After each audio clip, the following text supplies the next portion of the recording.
For those of you who are not aware, there is a rumor/theory that the store chain Mattress Firm is a front for money laundering. Think about it. How many of them do you see? How many people do you see actually inside buying mattresses? Exactly. It's always quiet. Too quiet. People have been noticing many of them too close together. Multiple in small towns, and even some streets with two mattress firms directly facing each other. Super suspicious, right? Well, I have a story for you.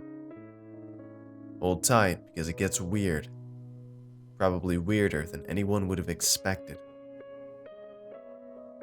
Last night, after dinner around 7 p.m., my friend and I were bored out of our minds. We live in a small town where there's not much to do, but go out for dinner, go to a movie, etc. After talking for a while about what there is to do, we remembered there was a new mattress firm built in a new retail development in the town. I mentioned the rumors I had heard, and she said she heard them too, and wanted to check it out. Of course, being the timid person I am, I asked her what we would do if it was actually shady. But she just shook it off and wanted me to come with her. I guess I was too bored to say no. We arrive outside the store, and of course my friend wants me to pose for a Snapchat story. She wanted to catalog our experience here. We walk in and are greeted by an overeager employee looking to make a sale. She asks us what brings us in. We do look pretty odd as two 19-year-old girls who can't even afford gas looking for a new mattress. My friend, always good at improv, tells this woman how she has recently developed back problems and is going with her mom to look for mattresses tomorrow, but wanted to get a head start on figuring out what works for her. The woman seems to buy it, and she starts the process of having my friend try out different mattresses. Firm, medium, soft, etc. My friend, Nicole, is giving her feedback on each one, saying, "This one hurts my back, I like this one," and the like. I film a short clip of her trying one mattress to post on my Snapchat story. After making sure the worker couldn't see my phone, I captioned the video, "Investigating the rumors at Mattress Firm," and posted to my story. This is when things got incredibly strange. My story wouldn't post, despite having been to this area of town multiple times and knowing my data plan was not used up.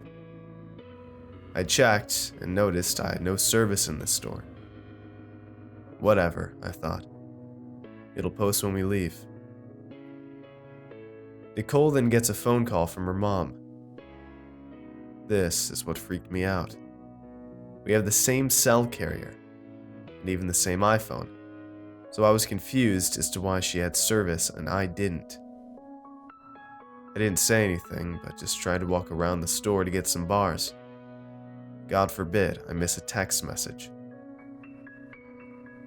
At this point, I was on the opposite side of the store from my friend. When I turned around to walk back, I saw a look of what I can only describe as sheer terror on her face. We have been friends since we were 6 years old, and I cannot say I've ever seen her look this scared. I start walking more quickly back over to her and the salesperson. I hear her in a shaky voice say, "Can you go check what that discount would make this price out to be?" The woman goes over to the register to plug in the numbers, and Nicole grabs my arm. "We have to get out of here," she whispers to me. Knowing her, she doesn't act like this unless something is actually wrong. I asked her what happened, and she said, "No time to explain. Get to the car and I'll tell you. We just have to go. Now." I agree, and we start heading towards the door, weaving in and out of mattresses. The woman was behind us at the register in the back of the store, when she saw us rushing out. "Leaving so soon?" she asked, a creepy grin across her face. "Yeah, we gotta go. My mom just told me she needs me home." "I'm pretty sure you're lying to me. There's no way your mom could have contacted you," she said. This is when I realized that I wasn't just not getting service. Something in here was blocking the cell reception. Why else would she be so sure my mom couldn't have contacted me? We started running towards the doors, sprinting to push them open. We crashed into the glass and fell backwards. The doors were locked. I have no idea how, but they were. We were stuck with this crazy woman walking towards us. "Do you girls know how to get a job here? I am hoping you could join our team. We are looking for more people. Maybe we could even get you your own branch next door where I can keep an eye on you," she said, reaching out towards us. She was carrying 2 uniforms, much like the one she was in, but with each of our names embroidered on them. How they knew our names, I don't know, but I knew this wasn't right. Nicole, being the ever-brilliant girl she is, whispered to me to play along with whatever this woman wanted. "Sure," Nicole said. "We are both currently looking for jobs. What a wonderful coincidence." The woman's smile brightened, and she began walking at a less aggressive pace, seeming to relax, thinking we weren't trying to fight her. She starts telling us about our new jobs, saying, "So, I know it seems scary right now, but trust me, you'll love it here. I finally got my own branch here, and I love it. You'll never want to leave, which is good because you can't." She continued explaining about how we were going to follow her into the back room to start our training. Seeing as we really had no choice, we followed her. The back of the store was far from what you would expect. There were no mattresses, no sketchy piles of money, no people hiding back there. Nothing. In fact, it was nearly empty, except for 2 chairs and one of those box TVs on a wheeled cart sitting in the middle of the room. She told us to go sit in the chairs and watch the video she would play.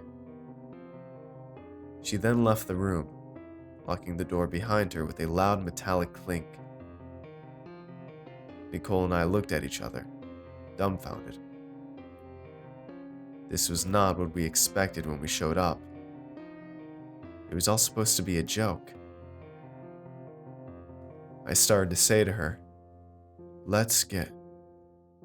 But before I could finish, the TV clicked on, and a man came on the screen. He began talking, saying your typical employee introductory video things like, "So you've chosen to pursue a career in Mattress Firm," and the like. Then shit hit the fan. The video turned to static, and the woman from earlier came on the screen. She started speaking slowly and in a hypnotic tone, telling us how much she loves it here, and how we would want to be with this company for the rest of our lives. My friend and I got increasingly uncomfortable, but something kept us fascinated with the screen. We were saved by one thing only. I can only imagine what would have happened to us if Nicole's phone hadn't gone off, breaking our trance. She looked down at it. Her alarm for when we needed to leave was going off. Her mom is super strict and needed her home at a certain time, as she has had issues in the past with substances, and her mom was trying to keep track of her. She looked at me, grabbed my arm, and pulled me in the opposite direction that we came in, towards the shipment door. By some miracle, The woman had forgotten to lock the large freight door. We lifted it just enough to slip underneath it and took off running through the back parking lot. We ran around the complex to my car parked directly outside the store. We looked at the storefront, and there was the saleswoman, banging on the glass, screaming at us. Without a second glance, we booked it out of there and didn't speak until we got to Nicole's house.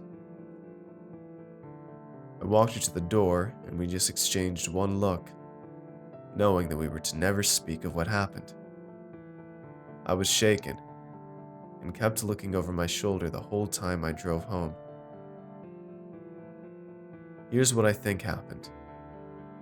Mattress Firm, while not a money laundering front, is definitely hiding something. From the way the woman acted, and how the stores keep popping up in the randomest of places, I think they have been doing this to people all across the country, and therefore need to create more stores in order to house all these brainwashed employees. I think had we stayed, we would have been just like this woman, stuck in the store and used to continue this scheme. One thing is for sure, I will never be going back there. And to all of you reading this, please don't try to investigate anything suspicious. It's probably not what you think. Although, now that I think of it, Mattress Firm seems like a really great place to work. I might try to go pick up an application tomorrow.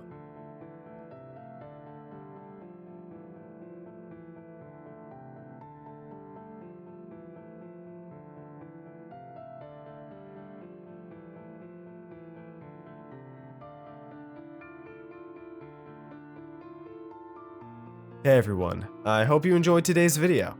If you want to see more, let me know in the comments below, and tell me what you thought of this narration.